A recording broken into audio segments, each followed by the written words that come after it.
আমি কিংবদন্তির কথা বলছি। আমি আমার পূর্বপুরুষের কথা বলছি। তার করতলে পলিমাটির সৌরভ ছিল। তার পিঠে রক্ত জবার মতো ক্ষত ছিল।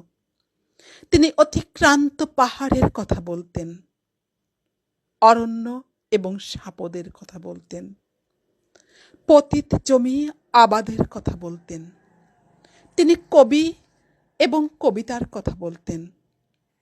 জিহ্বায় উচ্চারিত প্রতিটি সত্য শব্দ কবিতা, কর্ষিত জমির প্রতিটি শস্য দানা কবিতা।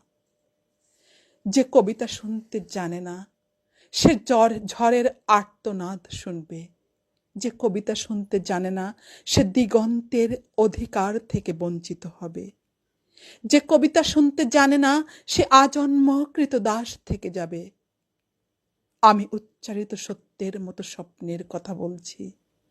উনুনের আগুনে আলোকিত একটি উজ্জ্বল জানালার কথা বলছি। আমি আমার মায়ের কথা বলছি। তিনি বলতেন, প্রবাহমান নদী